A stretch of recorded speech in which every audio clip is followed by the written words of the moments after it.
Hundreds of volunteers have gathered at a community centre in Edinburgh to help search for a missing 3-year-old boy. Mikaeel Kular has not been seen since his mother put him to bed at his home in Ferry Gait Crescent, Edinburgh, at about 2100 hours on Wednesday. A police helicopter, sniffer dogs, coastguard and lifeboat teams have been involved in the ongoing search. Officers said they are now deeply concerned for Mikaeel. Responding to a police plea for help, hundreds of people turned up at the North Neighbourhood Centre in West Pilton Gardens on Thursday morning to assist with efforts to find the young child. They were briefed on where and how they should search, so that all efforts are coordinated and no area is missed. The charity Missing People will be showing the 3-year-old's face on big screens in public places such as railway stations. Police urged anyone with information to telephone the 0300 200 0200 number and asked local residents to check their gardens, sheds, parks and lockups.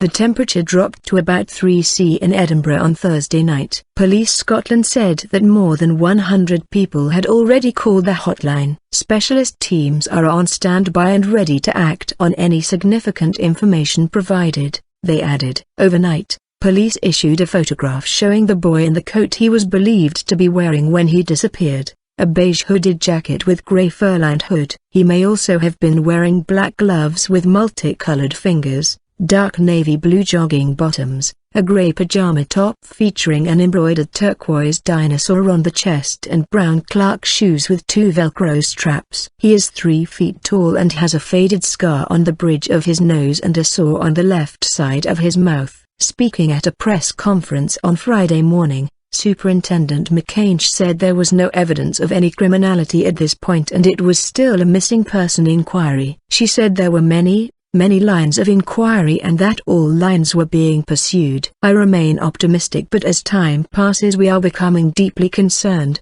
she said. Superintendent Liz Mikaeel renewed the appeal for information, urging anyone who may have seen Mikaeel to contact police. Significant policing resources were deployed throughout the night, but there is still no trace of Mikaeel, she said. There has been a fantastic response from the public with a dedicated phone number, which we issued yesterday, receiving numerous calls. However, we continue to urge anyone who may have information relating to Mikaeel's disappearance or current whereabouts, who hasn't yet contacted us, to get in touch via 0300 200 0200. Earlier, Superintendent Mikaeel confirmed there were no signs of a door being left open in the property and said she was not aware of anyone else having access to the flat. Responding to reporters' questions on Thursday night, she said Mikaeel would have been capable of opening doors and leaving the house by himself. She added that a number of people were helping officers with their inquiries, but there were no suspects and had been no arrests or formal detentions. Camu Day,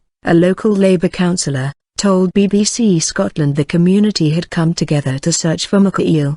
He said, people have been asked to particularly search their own gardens, outhouses and bins, anything a young child might hide away in. They have also been asked to search the wider open areas in North Edinburgh, the golf courses, the playing fields etc. That continued all day yesterday and into the night, with torches, looking everywhere across North Edinburgh to complement what Police Scotland are doing to try to find young Mikaeel, and that will continue throughout today. Mikaeel, who is British with Asian parents, was at home with his mother and 4 siblings, including his twin sister, when he was last seen. He normally sleeps in the same room as his twin sister, police said, but was alone on Wednesday. Superintendent Mikaeel confirmed that police had spoken to Mikaeel's father and his family were being very helpful.